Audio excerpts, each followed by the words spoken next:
कभी सोचा है कि छोटी छोटी चीजें जब एक साथ आ जाती हैं तो वो कितनी बड़ी बन सकती हैं? आज हम एक ऐसी ही मजेदार पहेली सुलझाने वाले हैं जो चींटियों की एक परेड के बारे में है। चलिए शुरू करते हैं। तो यहां देखिए, 1 2 3। अरे ये तो पूरी 16 चींटियां हैं जो एक सीधी लाइन में चल रही हैं। पर ये सिर्फ टहल नहीं रही, ये एक मजेदार गणित की पहेली बना रही हैं जिसे हम साथ मिलकर हल करने वाले हैं। और सवाल बहुत सीधा सा है। अगर इन सारी यानी 16 की 16 चींटियों को एक के पीछे एक खड़ा कर दिया जाए तो इनकी कुल लंबाई कितनी होगी? यही है आज का हमारा चैलेंज। इस पहेली को सुलझाने का सबसे अच्छा तरीका है कि इसे छोटे छोटे हिस्सों में तोड़ा जाए, और इन हिस्सों को नापने के लिए हम एक नंबर लाइन का इस्तेमाल करेंगे जो हमारे गाइड की तरह काम करेगी। चलिए सबसे पहले सिर्फ एक चींटी पर फोकस करते हैं।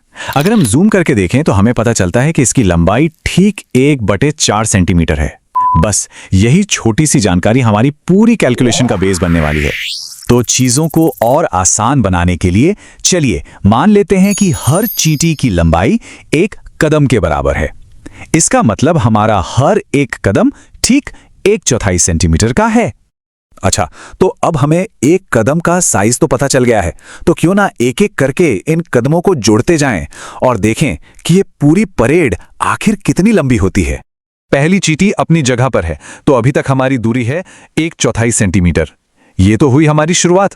अब दूसरी चींटी भी लाइन में लग गई, तो 1/4 में 1/4 और जुड़ गया, और अब हम पहुंच गए हैं 2/4 सेंटीमीटर्स पर। तीसरी चींटी के आते ही ये सिलसिला आगे बढ़ता है। एक और 1/4 जोड़ने पर अब हमारी टोटल लंबाई हो गई है 3/4 सेंटीमीटर। और ये आई चौथी चींटी। अब हम पहुंच गए हैं 4/4 सेंटीमीटर पर, जो कि अरे वाह, ये तो ठीक है, एक पूरा सेंटीमीटर बन गया। यह एक बहुत ही जरूरी पॉइंट है। तो यहां हमें एक पैटर्न मिल गया है। हर 4 चींटियों का ग्रुप मिलकर ठीक 1 सेंटीमीटर बना रहा है। ये जानकारी आगे हमारे बहुत काम आएगी। अच्छा, एक एक करके जोड़ना तो ठीक है, लेकिन जरा सोचिए, अगर 100 चींटियां होती तो जरूर कोई तेज तरीका भी होना चाहिए, और यहीं पर गणित हमारी मदद के लिए आता है। देखिए, जब हम एक ही नंबर को बार बार जोड़ते हैं तो उसका एक शॉर्टकट होता है, गुणा। तो 1/4 को 16 बार जोड़ने से कहीं बेहतर है कि हम सीधे 16 को 1/4 से गुणा कर दें। यह प्रोसेस बहुत आसान है। सबसे पहले चींटियों की कुल संख्या लीजिए, जो है 16। फिर इसे एक चींटी की लंबाई यानी 1/4 से मल्टीप्लाई कीजिए। हमें मिला 16/4।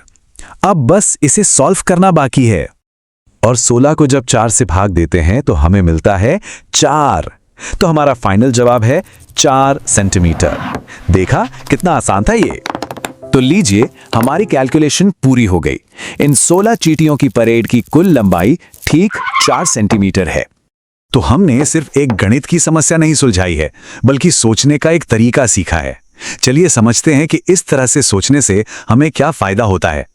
इस पूरी एक्सरसाइज से 3 बड़ी बातें सीखने को मिलती हैं।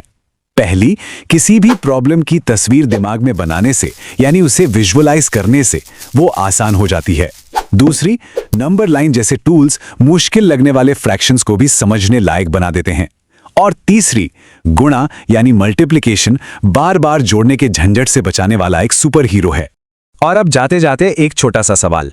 आज हमने जो सीखा है उसका इस्तेमाल करके सोचिए कि अगर इन्हीं चींटियों को एक गोल डिनर प्लेट के किनारे किनारे मार्च करना हो तो कितनी चींटियों की जरूरत पड़ेगी? इसका जवाब जरूर सोचिएगा। अगली बार तक सीखते रहिए।